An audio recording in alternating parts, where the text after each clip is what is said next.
শুভ সকাল বন্ধুরা, রাধে রাধে। ভগবান শ্রীকৃষ্ণ কথা শুনি, যা শ্রীমদ্ ভগবদ্ গীতায় আলোচিত হয়েছে। বিষাদ যোগে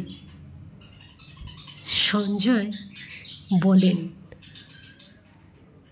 যে রাজন পাণ্ডবদের সৈন্য সজ্জা দর্শন করে রাজা দুর্যোধন দ্রোণাচার্যের কাছে গিয়ে বলল, ধৃতরাষ্ট্র ছিলেন জন্মান্ধ।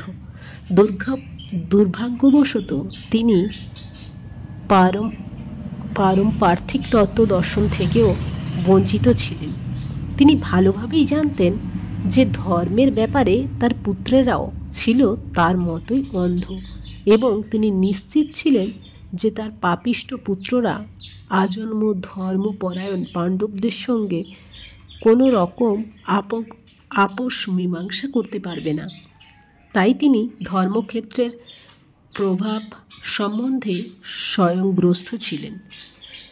যুদ্ধক্ষেত্রের পরিস্থিতি সম্বন্ধে ধৃতরাষ্ট্রের এই প্রশ্ন করার অভিপ্রায়টি সঞ্জয় বুঝতে পেরেছিলেন।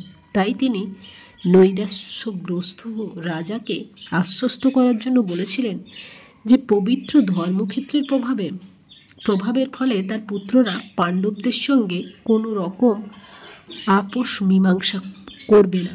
সঞ্জয় তাই রাজাকে অবহিত করলেন যে তার পুত্র দুর্যোধন পাণ্ডবদের সৈন্যসজ্জা দর্শন করে তৎক্ষণাৎ সেনাপতি দ্রোণাচার্যের কাছে উপস্থিত হলো প্রকৃত অবস্থা সম্বন্ধে জানানোর জন্য।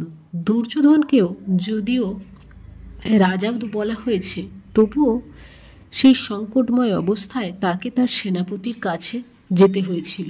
তাই একজন রাজনীতিবিদ হিসাবে সে যথেষ্ট পারদর্শী ছিল। কিন্তু পাণ্ডবদের সৈন্যসজ্জা দেখে দুর্যোধনের মনে হয় যে ভয়ের সঞ্চার হয়েছিল, তা সে কূটনীতির ছদ্ম আবরণে ঢেকে রাখতে পারেনি।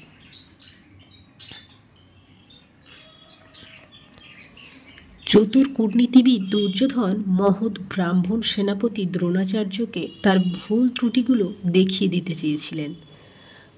পাণ্ডবদের পত্নী দ্রৌপদীর পিতা দ্রুপরাজের সঙ্গে দ্রোণাচার্যের কিছু রাজনৈতিক মনোমালিন্য ছিল, আর এই মনোমালিন্যের কারণে দ্রৌপদও এই যজ্ঞের অনুষ্ঠান করেন। সেই যজ্ঞের ফলে বরপ্রাপ্ত হন যে দ্রোণাচার্যকে হত্যা করতে সক্ষম এক পুত্র লাভ করবেন।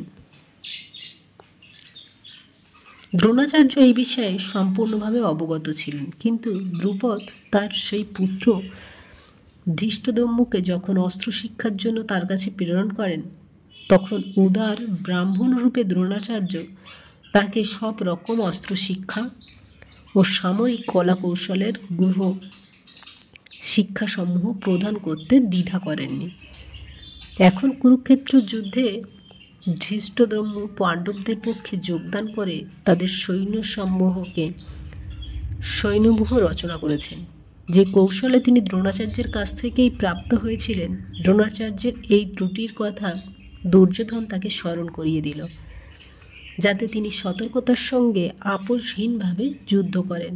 এর মাধ্যমে সে এটিও মনে করিয়ে দিল যে তিনি তার প্রিয় শিষ্য পাণ্ডবদের বিরুদ্ধে যুদ্ধ করতে যেন কোনো রকম কমলতা প্রদর্শন না করে। বিশেষত অর্জুন ছিলেন তার সবচেয়ে প্রিয় ও মেধাবী শিষ্য। দুর্যোধন আরও সতর্ক করে দিতে চেয়েছিলেন যে এই ধরনের কমলতার ফলে যুদ্ধে অবধারিত পরাজয় হবে।